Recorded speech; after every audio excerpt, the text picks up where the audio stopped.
반갑습니다. 스타우러스 성경연구원 성경원 목사입니다. 오늘은 성경 속으로 걸어가기 소선지서 요약 정리, 오늘은 하박국을 같이 보도록 하겠습니다. 자, 소선지서 요약 정리 하박국입니다. 이 표를 보시면 계속 보고 있습니다. 열왕실의 선지자를 정리해 놓은 표입니다. 그래서 이 표 가운데서 우리가 오늘 공부할 하박국은 어디 있느냐, 바로 여기 표시한 대로 있습니다. 자, 여기서 이때가 유대 말기입니다. 그래, 번호를 매긴다면은 18번째 왕이었던 여호야김이 왕으로 있을 때 하박국 선지자가 활동을 한 것으로 보여집니다. 그래서 이 여호야김 왕은요, 주전 597년경에 바벨론에 의해서 죽임을 당하게 됩니다. 그래서 609년 정도의 왕이 돼서 11년간 통치하다가 이제 597년 2차 바벨론 침공을 당하기 전에 죽게 되죠. 자, 그래서 이런 배경, 이 정도 역사의 연도를 우리가 좀 알고 우리가 성경을 보면은 좀 더 이해하기가 쉬울 거라 생각됩니다. 자, 이 표는 바로 좌절 금지 OTL이라고 말씀드렸습니다. 오늘 하박국 선지서에도 마찬가지입니다. 하나님의 묵시를 받았던 하박국, 결국은 좌절할 필요가 없다는 거죠. 하나님 백성들은 하나님께서 구원하신다 하는 것을 담고 있기 때문입니다. 자, 소선지서 요약 정리하도록 하겠습니다. 먼저 배경과 기록 연대를 보겠는데요. 자, 하박국 선지자 이름이죠. 그래서 1장 1절 보시면은요, 선지자 하박국이 묵시로 받은 하나님의 경고를 기록하고 있다 하는 것을 우리가 볼 수 있습니다. 하박국의 뜻은 매달리다, 포옹하다, 그러니까 끼얹다, 그런 뜻을 가지고 있다고 합니다. 그래서 하나님 앞에 끝까지 매달려서 하나님 뜻을 알아가는 그런 이름을 그대로 나타낸 것을 우리가 내용을 볼 수 있게 됩니다. 자, 기록 연대는요, 주전 607년경으로 우리가 볼 수 있는데 612년이 굉장히 중요한 연도죠. 지난번 시간에 했었는데 612년에 니느웨가 함락이 됩니다. 아수르가 무너지게 되는 거죠. 그리고 609년에 갈그미스 전쟁이 이제 시작되는데 두 번의 전쟁 중에서 제일 첫 번째 갈그미스 전쟁이 일어났던 때가 609년이었습니다. 그때 애굽의 바로 느고를 막아서다가 머기토에서 요시아가 전사를 하죠. 그리고 나서 이제 이 요시아는 아버지입니다. 아버지고, 이제 그리고 나서 요시아가 죽고 난 뒤에 그 아들들이 이제 왕으로 계속해서 등극을 하게 되는데, 그리고 605년에는 바벨론 느부갓네살이 이제 갈그미스 전쟁에서 승리를 하면서 예루살렘을 1차 침공을 하는 때가 바로 605년입니다. 그래서 612년과 605년 그 사이에 아마 그리고 좀 더 요시아가 전사했던 609년에서 605년 사이, 그러니까 607년 전후에 하박국이 묵시를 받고 하나님의 경고, 하나님의 묵시를 선포한 것이다. 우리가 그렇게 볼 수 있겠다는 것이죠. 자, 하박국 선지서는요, 3장으로 되어 있지만은 짧은 그 선지서이죠. 그래서 하박국이 하나님 앞에 기도를 합니다. 그래서 어떻게 기도를 통해서 그 질문을 하죠. 하나님, 어떻게 이렇게 할 수 있습니까? 할 때 하나님께서 여호와께서 이르시되 하면서 하나님께서 응답해 주신다 하는 것을, 그런 내용으로 구성되어 있다는 것을 우리가 볼 수 있습니다. 자, 좀 전에 그런 내용을 가지고 이 표를 잠깐 보시기 바랍니다. 그래서 이 요시야가 굉장히 중요한 사람이죠. 요시야는요, 아버지였습니다. 부친이었고, 그 요시야가 죽고 609년에 애굽의 바로 느고를 막아서다가 머깃도에서 사망을 하게 되죠. 그래서 640년부터 609년까지 31년간 통치를 하게 됐는데, 그 훌륭한 요시야가 이제 머깃도에서 죽고 그 아들이었던 여호아하스가 왕이 됩니다.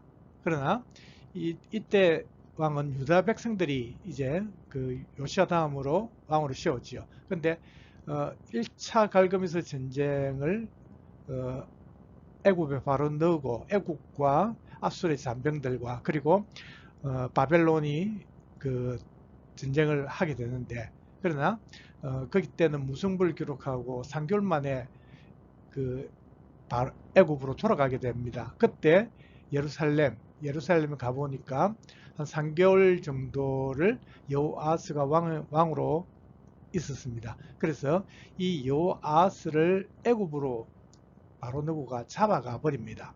그리고 나서 그 형제였던 여호야김을 왕으로 세우죠.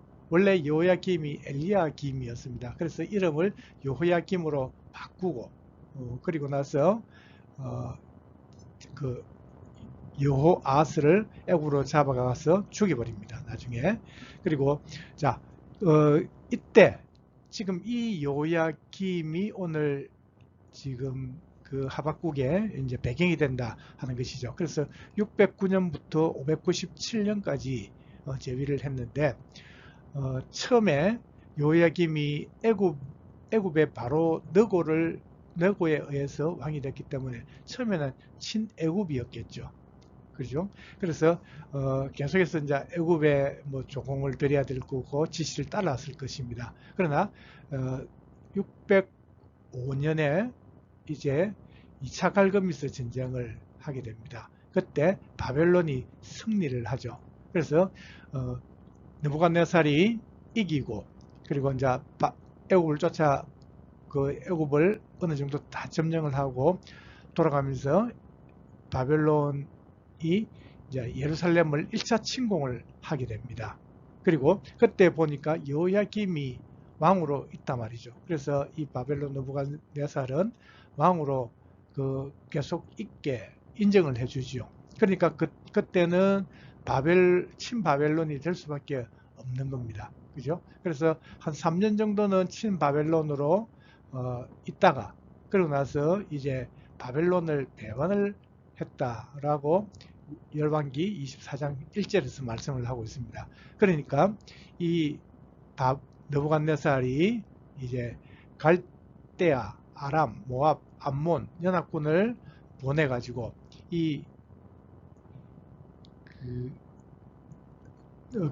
여호야김 왕을 죽여버립니다. 그러고 나서 여호야김이 죽고 그 아들이 여호야킨이 왕이 되죠. 그래서 이 여호야킨이 왕이 되었을 때 그때도 결국은 3달밖에 왕으로 석 달 열흘입니다. 한 100일 정도를 왕으로 있었는데 그때 바벨론 느부갓네살이 2차 침공을 예루살렘을 침공을 하게 되죠. 그리고 나서 여호야킨을 또 왕으로 포로로 끌고 가버립니다. 그래서 바벨론 포로가 된 사람이 여호야긴이죠. 이때 두 번째 침공을 받고 포로 간 사람들이 바로 에스겔과 그 백성들이 있다고 그렇게 에스겔에서 말씀하고 있거든요. 그래서 여호야긴을 포로 잡아가면서 그러니까 여호야김의 아들이 여호야긴입니다. 그리고 여호야김의 그 형제, 그러니까 형제가 시드기야거든요. 그러니까 여호야긴으로 볼 때는 시드기야는 삼촌이 되겠죠. 그래서 이 시드기야가 조카 여호야긴을 대신해서 이제 왕으로 이제 제위를 하게 되는데 그 횟수가 한 11년 정도를 이제 통치를 하게 됩니다. 그래서 이때는 친바벨론이 바벨론에 의해서 세워졌기 때문에 친바벨론을 될 수밖에 없었는데 나중에 시드기야가 배반을 합니다. 11년 동안 통치를 하면서 마지막에 3년을 포로로 포위돼 가지고 예루살렘이 결국 멸망을 당하게 되는데 시드기야가 배반을 하는데 친애국으로 다시 돌아갔단 말이죠. 그래서 그것을 빌미로 해가지고 바벨론의 3차 침공이 있었는데 그때 포위했던 때가 시드기야 9년 10월 11일이었다. 그렇게 말씀합니다. 그리고 결국은 예루살렘이 멸망당했을 때는 11년 4월 9일이었다. 이렇게 횟수로 한 3년 만에 멸망을 당하고 말았는데 이때가 바로 주전 586년 이라는 것을 우리가 보게 됩니다. 이렇게 애굽의 그 대충적인 역사를 제가 표로서 설명을 했습니다. 참고하시기 바랍니다. 자, 하박국서를 요약하겠습니다. 처음에 말씀드렸었는데요. 하박국은 하나님 앞에 하박국이 기도하면서 질문을 합니다. 하나님, 이렇게 해도 왜 이랬습니까? 할 때 하나님께서 거기에 대한 답을 해 주시죠. 그것이 바로 오늘 이렇게 나오는데, 자, 1장 2절과 3절을 보면은 악인들의 강포를 왜 그냥 보고 계십니까? 하고 하박국이 지금 기도하면서 질문을 하고 있습니다. 여호와여, 내가 부르짖어도 주께서 듣지 아니하시니 어느 때까지이리까? 내가 강포로 말미암아 외쳐도 주께서 구원하지 아니하시나이다. 어찌하여 내게 죄악을 보게 하시며 폐역을 눈으로 보게 하시나이까? 겁탈과 강포가 내 앞에 있고 변론과 분쟁이 일어났나이다. 지금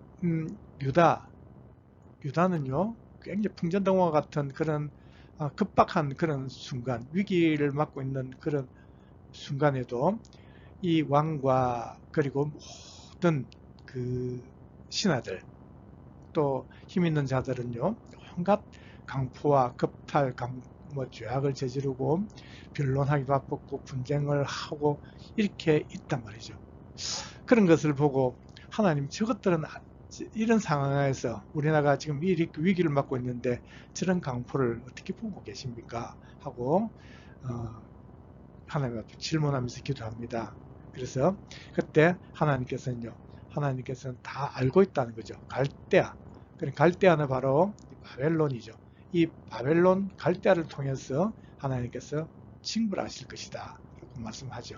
1장 6절 그 전후를 보시면요. 보라, 내가 사납고 성급한 백성 곧 땅이 넓은 곳으로 다니며 자기의 소유가 아닌 그 처들을 점령하는 갈대아 사람을 일으켰나니. 그러니까 하나님은 갈대아 사람을 통해서, 갈대아 그 잔인한 군대들을 통해서 이 유다를, 이 내 백성을 정신 차리게 그렇게 하나님께서 손을 보시겠다는 거죠. 가만두지 않겠다. 그렇게 말씀합니다. 그 소리를 듣고 다시 이 하박국은 하나님을 기도합니다. 13절을 보니까요.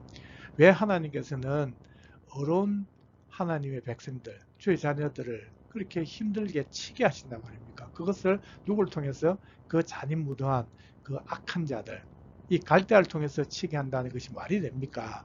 그렇게 물어보죠.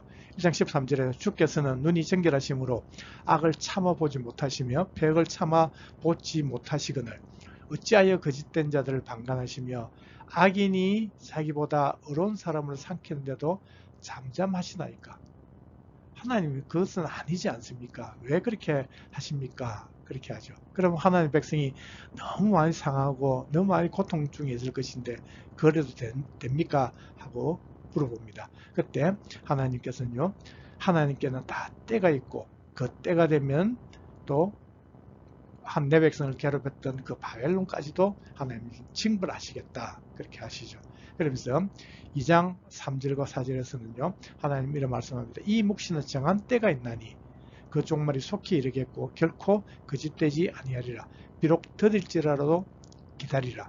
지체되지 않고 반드시 응하리라. 보라, 그의 마음이 교만하며 그 속에서 정직하지 못하나 의인은 그의 믿음으로 말미암아 살리라.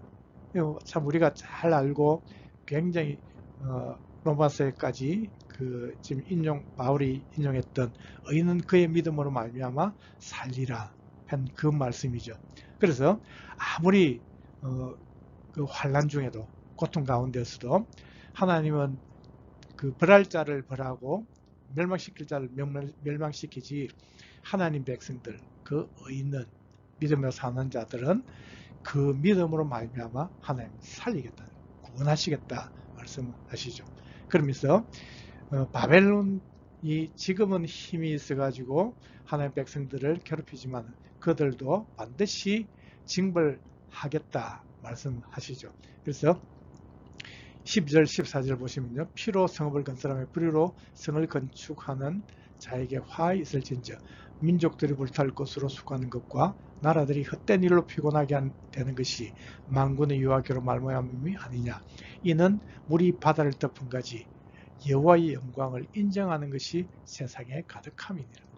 지금 도저히 그 위세를 꺾을 자들이 없을 것 같지만, 그러나 하나님께서 그 때가 되면 다 행하시겠다는 거죠. 그러면서 결국은 이 모든 이 세상이 하나님의 영광을 인정할 것이 될 것이다 라고 말씀을 하시게 되는 거죠. 자, 이런 하나님의 말씀, 하나님 백성들을 그 악행을 저지르고 온갖 불의를 저지르고 있는 그들에게 하나님께서는 그들을 처벌하기 위해서 바벨론을 들어 서시겠지만, 그러나 그 바벨론도 하나님께서 반드시 그들을 멸망시킬 것이고, 그리고 또 하나님 백성들 아무리 어렵고 힘든 가운데 있다 할지라도, 그러나 의인은, 하나님 믿음으로 사는 그 의인들은 하나님의 그 대한 믿음, 자기 그 믿음으로 말미암아 살게 될 것이다 하는 것을 말씀해 주죠. 그러니까 이 하박국은 이제 정말 감사하는 마음으로 기도를 하는 것이 3장에 나와 있습니다. 시기 오노스에 맞춘 선지자의 하박국의 기도라. 선지자 하박국의 기도. 자, 시기 오노스라는 것은 참 정확하게 무슨 뜻인지 잘 모른다고 합니다. 뜻을 알 수가 없는데, 그러나 많은 주석들이나 이런 것을 보시면요, 이 시기오넛은 그 수금, 악기, 제일 마지막에 나오는 수금에 맞춰서 노래를 했죠. 그 시기오넛에, 그러니까 그 악기에 맞춰서 노래를 부르는데, 하나님의 말씀, 하나님 뜻을 깨닫고 정말 하나님 앞에 감동으로 하나님 알겠습니다 하면서 격한 감동, 그렇게 변화된 그 감동을 가지고 그렇게 노래를 했던 것이다 하는 거죠. 그래서 선지자 하박국이 어떻게 노래했느냐, 기도를 했느냐. 여호와여, 내가 주께 대한 소문을 듣고 놀랍나이다. 여호와여, 주의 일을 이 수년 내에 부응하게 하옵소서. 이 수년 내에 나타내시옵소서. 진노 중이라도 긍휼을 잊지 마시옵소서.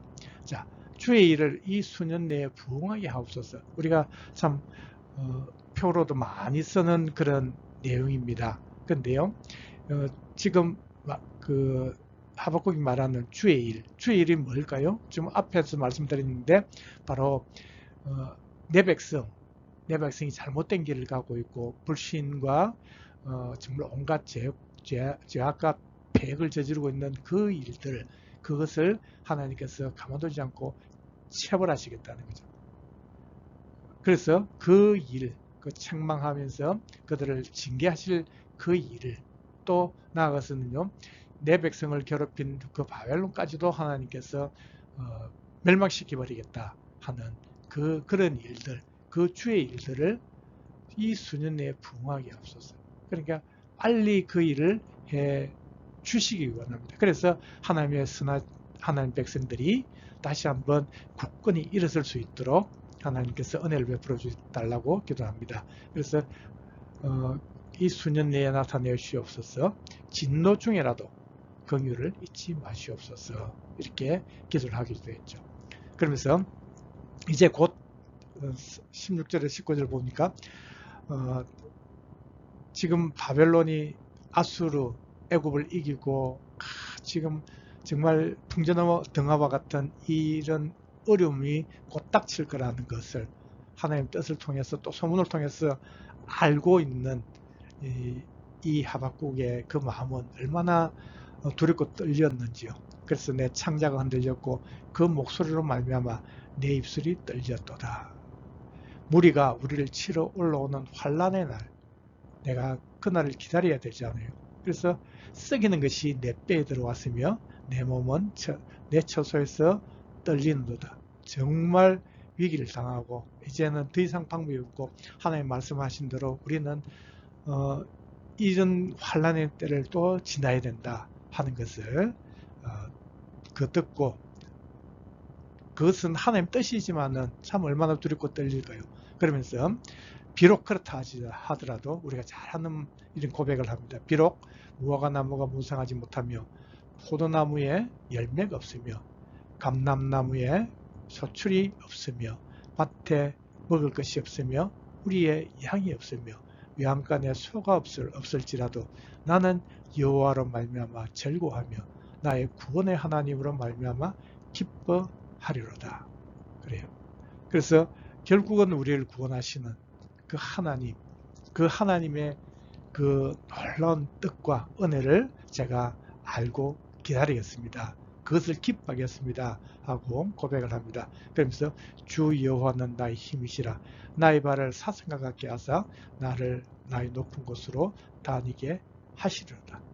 환난 뒤에 이런 정말 절박한 이런 위기, 그 이후에 하나님께서는 반드시 구원의 하나님께서 우리를 다시 한번 세워주셔가지고 정말 나의 힘이 되시며 나를 높은 곳에 세우실 그런 하나님을 기대하면서 하박국은 기쁨으로 찬양하며 기도했다는 것입니다. 자, 오늘 이렇게 우리가 하박국을 통해서 하나님의 마음을 좀 더 잘 알고 우리가 살아갔으면 좋겠습니다. 우리에도 많은 위기가 있고 환난과 공고한 날들이 많겠지만은, 그러나 하나님께서는 결코 하나님 백성들을 버리지 아니하시고 우리를 정말 다시 한번 우리의 힘이 되시며 나를 가장 높은 곳에서 다니게 하시는 그런 구원의 하나님을 우리가 믿음으로 바라보고 끝까지 살아갈 수 있기를 주님 이름으로 소망하고 축복합니다. 오늘도 함께 하셔서 감사합니다. 수고하셨습니다.